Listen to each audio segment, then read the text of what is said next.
Hey good peeps, it's Kia MUZE coming back at you. This is going to be quick. I haven't posted in a minute, but I did need to come and talk very briefly about this new song by Lauryn Hill for the Queen and Slim movie by Lena Waithe.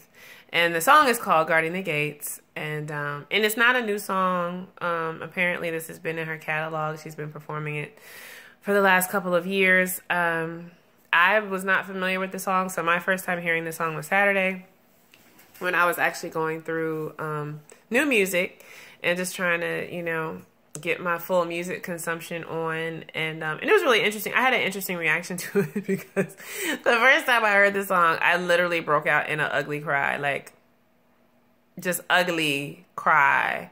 Like, sitting in my window. I was just, like, staring out the window at the parking lot. And just listening. And first of all, the song has like a very kind of mystical kind of, it's not dark, but it has a mystical sort of like longing, pining, woo, you know, kind of vibe. It actually kind of sounds to me like something that like Robert Glasper would produce. I would love to hear like a little marriage of Robert Glasper and Lauryn Hill, but he didn't produce it. So she produced it, she wrote it, and then she produced it for this with a guy named Glenn Da Vinci Valencia and a guy named Nicholas Frustrate. Shout out to you, Nicholas, and however you pronounce your name, because I butchered it. But yeah, so it just has like this kind of mystical sound. I wish I could play it for you, but I don't want to get a strike. And it's not like one of those type of songs where it's like we have to craft a tight melody and it has to go like this. No, it's everybody wanna know where you're going to, where you're coming from, cause they wanna go where I'm showing you. Like, it's literally just like she's singing her experience and what she been doing and what other people have been wondering about what she's been doing.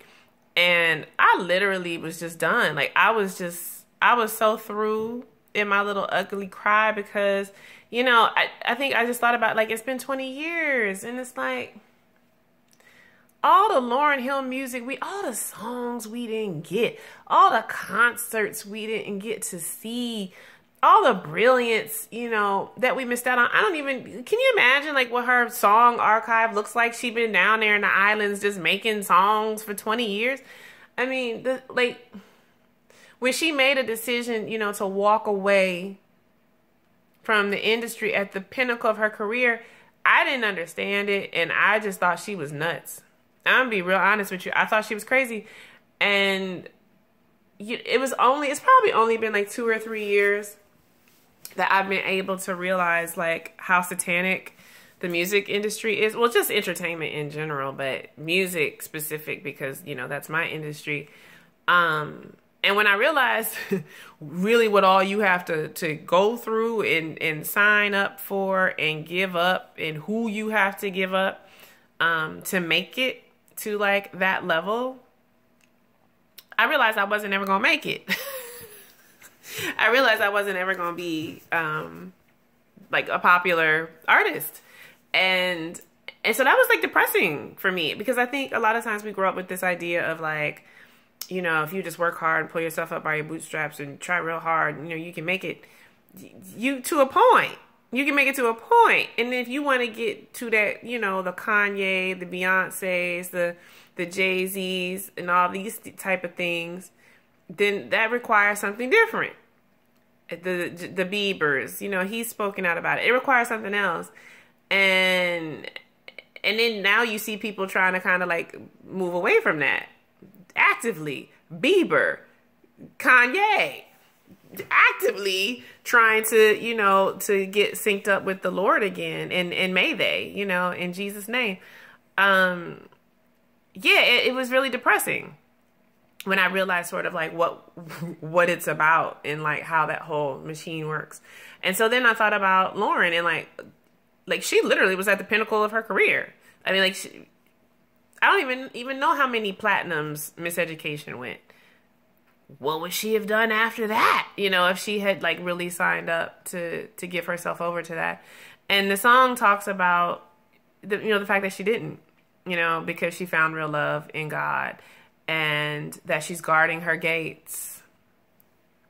She's guarding her gates, and she's not putting herself in the midst of that thing. And that, you know, it's like, it's funny that people, you know, they want to know where she been, what's she running from, where is she going to, because they think they want to go until they find out what all you got to give up to get there. And then it's like, oh, I didn't even know.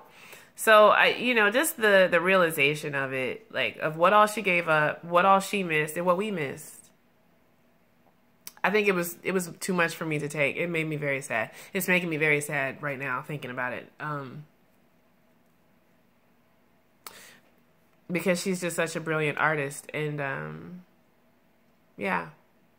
But I'm grateful. I'm grateful for this song, and I'm grateful for whoever it was that decided that this should be a part of the soundtrack. Because I mean, I haven't listened to the whole soundtrack for the film. I've listened to a couple cuts, but for me, like, this is the best one, and obviously it must be because they led with this. So that's all I wanted to say about this. Y'all leave a comment and tell me how the song affected you when you first heard it. I would be interested to know if I'm just having an emotional moment or a couple of days, or if it really is out here, you know, just slaying people in the spirit. Props, shout out to Miss Lauryn Hill.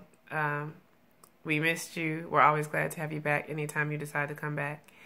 And y'all hit the subscribe, and y'all hit the thumbs up for me, because that's very helpful. And I will talk to you soon. Peace.